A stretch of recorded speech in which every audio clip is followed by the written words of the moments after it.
Thank you, Mr. Chairman, and I thank you to the witnesses for testifying before the committee today. Physician practices, hospitals, pharmacy, and most importantly, patients have all experienced disruption caused by the cyber attack at Change Healthcare.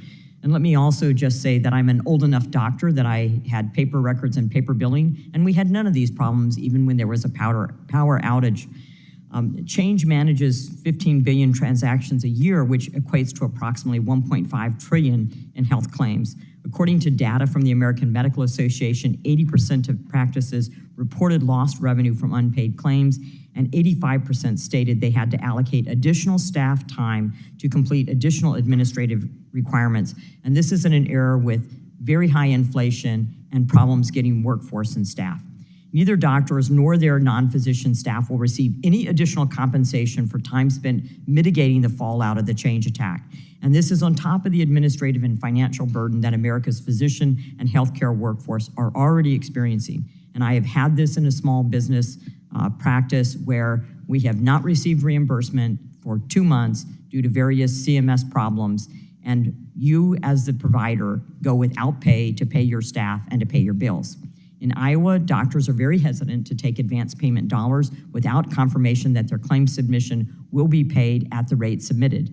Experience with American Rescue Plan dollars, Act dollars, and post-recoupment of paid claims have made providers concerned that they will be approved for payment once the backlog processing is completed.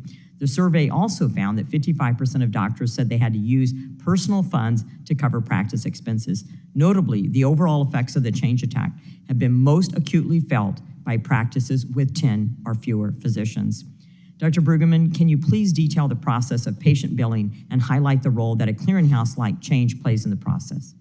Yeah, I mean, billing in healthcare, unfortunately, is incredibly complex. Essentially, it starts with me writing a code after I see a patient, whether we're talking about in the operating room or in a clinic. That goes to my staff. My staff scrubs that and tries to clear it and make sure it's ready to go. Then it goes to a second scrub, which is the clearinghouse that we've been talking about. Once it gets through that second scrub, it gets to the insurance company. The insurance company then can communicate back through that clearinghouse to us to say why they approved or denied claims, why they paid us. And through that process, then we kind of check our checkbook and clear everything through. And when disruptions in patient billing processes occur, how are small and independent providers impacted differently than those who work for larger systems, and are patients impacted? Yeah, I mean, small practices typically have less cash on hand, have less resources, have less ability to withstand these types of outages. And so that's what we're seeing in my practice and many other practices, is having to either fund internally, utilize lines of credit, and our patients are receiving bills that they were not intending to receive because we can't balance the books. We don't know what's been paid and what's not been paid, and so now they're receiving bills that are inaccurate. Change Healthcare has announced that it issued roughly $5.5 billion in support to physicians and health systems. While it's unfortunate that they could not be here to testify today, I hope they're watching and listening. In your written testimony, Dr. Brueggemann, you stated that many of your colleagues have chosen not to utilize any of the loans from Change since the attack. Can you explain why?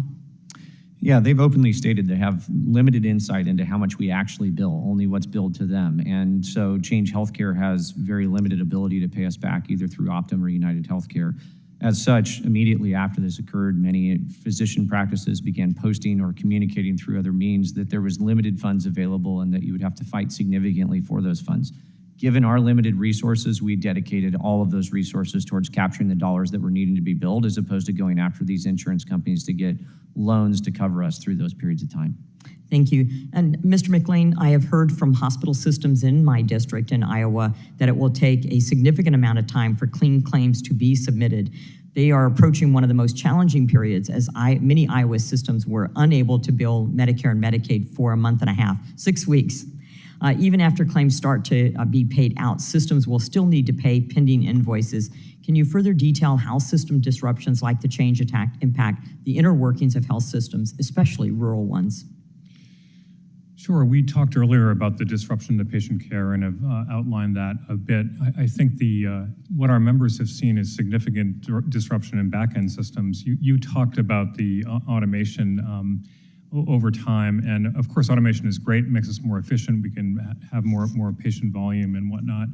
But when this happens, there's extreme disruption to the revenue cycle, our finance operations type of people. So it can't, I think we detailed earlier, Dr. Brueggemann said, we can't physically bill using paper in the same way. And this would be particularly acute in smaller, less well-financed hospitals where you're actually having to employ more people in order to take care of some of these previously automated processes. Thank you very much. Mr. Chair, I yield back my time.